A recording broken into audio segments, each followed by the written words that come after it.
Welcome my YouTube channel GS with Ajay टोबिसा। आज शुरू करेंगे वाष्पोत्सर्जन। वाष्पोत्सर्जन क्या होता है? तो ये आपका पादप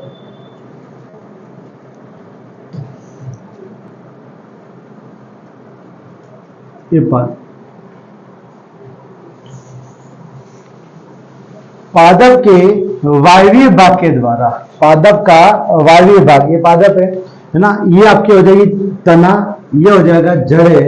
तो पादप के वायवीय भाग के द्वारा जल वाष्प के रूप में होने वाली, पादप के वायवीय भाग के द्वारा जल वाष्प के रूप में होने वाली जल की हानि, जल वाष्प के रूप में होने वाली जल की हानि को वाष्पोत्सर्जन कहा जाता है। पादप के वायवीय भाग के द्वारा, पादप का वायवीय भाग है, ये पत्ती हो जाएगी आपकी, तो पादप के वायवीय भाग के द्वारा जल वाष्प के रूप में होने वाली जल की हानि को वाष्पोत्सर्जन कहा जाता है। वाष्पोत्सर्जन क्रिया के अंदर पादप के वायवीय भाग के द्वारा 95 से लेकर 99% जल की हानि होती है। तो वाष्पोत्सर्जन जो क्रिया होती है उसमें क्या होता है कि पादप की जो वायवीय भाग है, इस वायवीय भाग के द्वारा जल वाष्प रूप में जल क्या होगा, आपके बाहर निकल जाता है। ये जल कितना बाहर निकलेगा? ये जल आपका जितना पादप जल का अवशोषण करता है, उस अवशोषित जल का लगभग 95 से लेकर 95% भाग जल वाष्प रूप में पादप के वायवीय भागों से बाहर निकल जाता है। वाष्पोत्सर्जन क्रिया के अंदर पादप के वायवीय भाग कार्य करता है। इसका मतलब ये जड़ें होती हैं, इन जड़ों के द्वारा वाष्पोत्सर्जन क्रिया में कोई योगदान नहीं दिया जाता है। अगर अपन बात करें वाष्पोत्सर्जन के अंदर कथन की बात करते हैं, कथन, एक वैज्ञानिक आता है, इसका नाम था कर्टियस। कर्टियस ये कहता है कि वाष्पोत्सर्जन एक आवश्यक बुराई होती है। मतलब वाष्पोत्सर्जन क्या है? वाष्पोत्सर्जन एक आपकी आवश्यक बुराई है, आवश्यक बुराई है। क्यों है? क्योंकि देखो, ये पादप की जड़ें हैं। जब पादप की जड़ें यहां से जल का अवशोषण करती है, जल के अवशोषण के साथ साथ पादप की जड़ें क्या करेगी, इस मृदा के अंदर जो खनिज पदार्थ पड़ा हुआ है उस खनिज पदार्थों का भी अवशोषण किया जाता है। पादप की जड़ों में होता है जाइलम। इस जाइलम के द्वारा अवशोषित जल और जो खनिज पदार्थ हैं वो पादप के शीर्ष भाग यानी पत्तियों तक पहुंच जाता है ना। पत्तियां क्या करती हैं? इस जड़ों के द्वारा, जड़ों में जाइलम है, इस जाइलम के द्वारा जो अवशोषित जल होगा, इसके अलावा जो आपके खनिज पोषक पदार्थ हैं, उन पोषक पदार्थों को जड़ों के अंदर जाइलम के द्वारा अवशोषित करके पादप के शीर्ष भाग के अंदर जो पत्तियां हैं वहां तक पहुंचा दिया जाता है।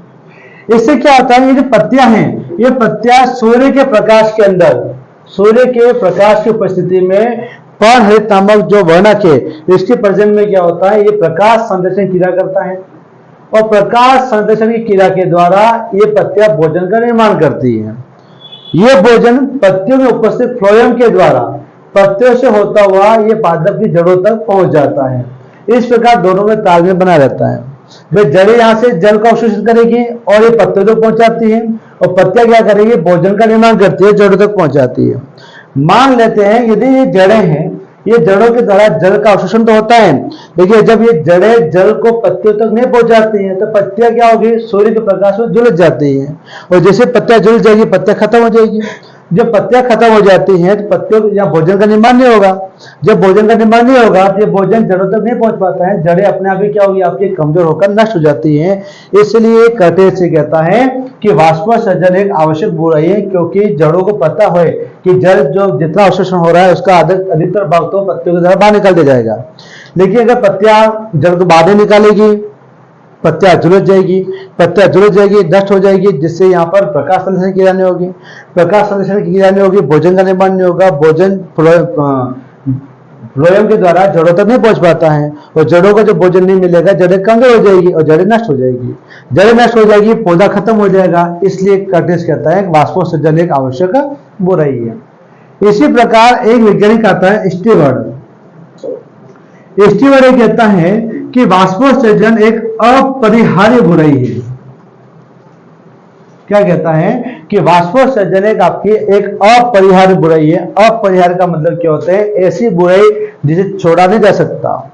जड़ें और जो पत्तियां हैं चाहकर भी वाष्पोत्सर्जन क्रिया को नहीं छोड़ सकती है, रोक नहीं सकती है। इसलिए स्टीवर्ट कहता है वाष्पोत्सर्जन आपकी एक अपरिहार्य। वाष्पोत्सर्जन का मापन करने के लिए गेनोम पोटोमीटर का प्रयोग किया जाता है। यदि आपको वाष्पोत्सर्जन का मापन करना है तो किसका प्रयोग करेंगे अपन? गेनोम पोटोमीटर का प्रयोग किया जाता है। क्या होता है गेनोम पोटोमीटर? देखो, ये इस तरह का यंत्र आता है।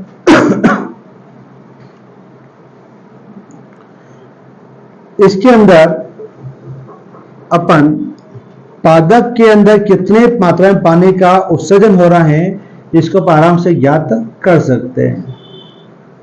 इसको बोलते हैं गेनोम पोटोमीटर।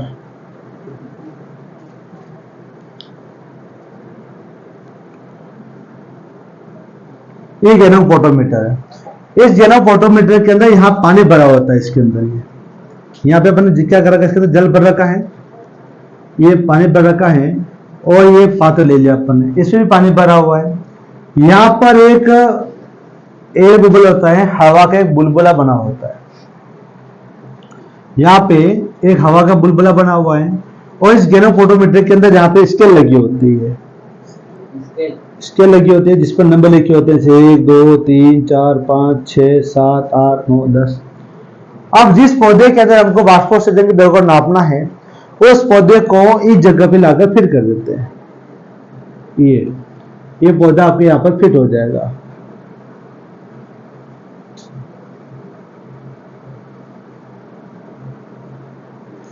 अब जैसे अपन क्या करेंगे, इस पादप को सूर्य के प्रकाश में रखते हैं। तो सूर्य के प्रकाश में रखने पर क्या होगा कि पादप की पत्तियों के द्वारा, ये वायु विभाग है, तो पादप के वायु विभाग के द्वारा जल वाष्पिक रूप में जल की हानि होती है। अब जल की हानि होगी, जो पादप की जड़ें हैं वो यहां से जल का अवशोषण करेगी और जल का अवशोषण करेगी, पानी आगे बढ़ेगा। भाई हम पहले नोट करेंगे, बिंदु यहां पर पड़ा था। जैसे पानी आगे बढ़ेगा ये बबल जो है उसके साथ साथ आगे बढ़ता जाएगा और मान लो बबल आपके यहाँ पे आ जाता है, रुक जाता है। भाई समय आपने नोट कर रखा होगा, भाई इतने समय में इतना बबल इतना पानी उड़ रहा है, आपने नोट कर लिया। अब यहाँ जहां से स्टार्ट किया था और जहां खत्म किया उसको माइनस कर देंगे तो हम पता कर सकते हैं इस पादप के द्वारा वाष्पोत्सर्जन क्रिया के अंदर कितने % जल की हानि हो रही है। इस मीटर को बोलते हैं गेनोम पोटोमीटर, जिसके द्वारा जल पादप के अंदर जल वाष्प रूप में होने वाली जल की हानि को ज्ञात किया जा सकता है।